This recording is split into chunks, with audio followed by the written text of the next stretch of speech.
asalaamaaleykum wa rahmatullah mbokk yi xarit yi ñu ngi leen di nuyu di leen siyaare indi naa leen ku màgg ku ñëpp fonk ci àdduna bi ak bitim réew ñu koy wax Serigne Fall lan la leen indil góore garab boo xam ne dafa baax ci impuissance maanaam góor gu tële wala bu gaaw a daanu moom la gaa yi taamu moo tudd góore mbokk yi ak bi nga xam ni Sénégal yëpp dañu koy wër muy noob muy boole ñaar ñoo xam ne musu ñoo xaman mi ngi mel ne nga jël xaj ak muus boole leen ba ñu déggoo moom Serigne Fallu da cee aay ma ne gaa yi daw leen gis ko noob bi da cee aay trop góore nag moom la ñëpp fonk ci àdduna ak ci bitim réew gaa yi dañ koy rang lépp lu jëm ci wàllum hémorroïde moom da cee aay neex sciatique demal seeti ko mu faj sa aajo lu jëm ci wàllum ndoxum siti ma ne mbokk yi xarit yi yaram buy faral di diis wala yaram buy tàng demal ci Serigne Fallu mu daal di lay ginni mbokk yi li nga xam ne nag da koo mën Sénégal àdduna ñëpp di ko wër wàllum seet maanaam listixaar ay bu la jàppale boo wax la loo xam ne ci listixaar bi la ko seet rek nga waaw lépp lu jëm ci wàllum rab itam moom Serigne Fallu da ciy yëngu Sénégal bitim réew ñëpp dañ koy rang téléphone bi day sonné H24 ñëpp naan ko Serigne Fallu ñun yow la ñu wóolu fan nga koy fekk Dakar ak Touba boo demee Touba fekk ko fa boo ñëwee Dakar itam nga fekk ko fi mën ngeen ko woo ci numéro bi 78 188 64 60 78 188 64 60 Serigne Fallu mii Sénégal bitim réew ñëpp a koy wër ya Rasul salam alayka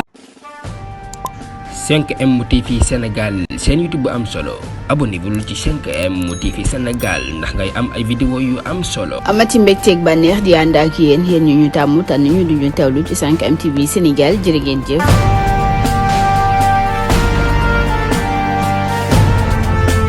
mbokk yi siifur 5M TV Sénégal dal leen ak jàmm Sénégal boo fi nekkee te ànd ko Macky Sall maanaam nanguwoo ni muy doxalee réew mi di Sénégal soo muytuwul soo génnee ñu yàq sa oto wala sax ñu sàkkal la pexe wala sax ñu dugal la ci biir kaso bi loolu nag kàddu yi Cheikh Bara Ndiaye la borom def gis Cheikh Bara Ndiaye mi nga xam ne ñëpp ràññee nañ ko lool ci Sénégal ginnaaw interview boo xam ne daan nañ koy def foofee ca Sénégal 7 mu yëkkati ay kàddu di wax ci lu ni mel di wax ni ki nga xam ne rek moo di Macky Sall képp koo xam ne rek da ngaa ànd ak moom ci li nga xam ne rek mi ngi koy doxalee réew mi di Sénégal rek soo moytuwul dinañ la sàkkal pexe loolu nag kàddu yi Cheikh Bara Ndiaye la Cheikh Bara Ndiaye ba tey yëkkati ay kàddu di ko jëme ci procès Ousmane Sonko Mame Mbaye Niang ginnaaw procès boo xam ne rek moo dox seen diggante Mame Mbaye Niang ñu koy wax Mbaye Prodac Mame Mbaye Niang mi nga xam ne rek saa bu nekk rek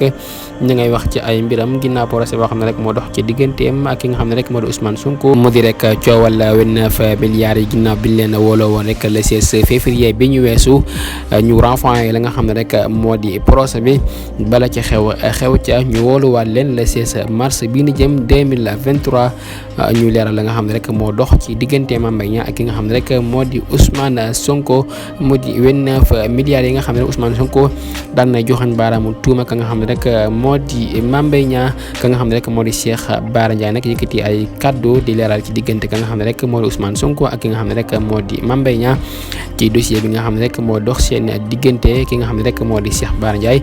di wax ne dossier Mame Mbaye Niang ak ki nga xam ne rek moo di Ousmane Sonko am na loo xam ne dafa laxasu ca ginnaaw parce que nag mënul gëm ka nga xam ne rek moo di Ousmane Sonko di déposé ay plainte lu mat 5 fois mu koy déposé ay plainte ci plainte yi nga xam ne rek mu ngi koy déposé nag amul benn résultat waaye ka nga xam ne rek moo di Mame Mbaye Niang déposé ab plainte matul 1 mois rek la nga xam ne rek moo di plainte boobee nag def effet ba ñuy àtte seen diggante ak Ousmane Sonko loolu nag nekk loo xam ne rek da koo jaaxal lool moom Cheikh Bara Ndiaye parce que nag mënul gëm ka nga xam ne rek moo di Ousmane Sonko di déposé ay plainte lu mat 5 fois kenn lijjantiwu ko Mame Mbaye Niang déposé plainte matul 1 mois rek ñu lijjanti ay mbiram moom Mame Mbaye Niang borom Prodac ñu koy wax Mbaye Prodac jamono ji nag ñi ngi xaar li nga xam ne rek moo di procès boobee nga xam ne rek dañ ko fas yéene amalaat le 16 mars bi ni jëm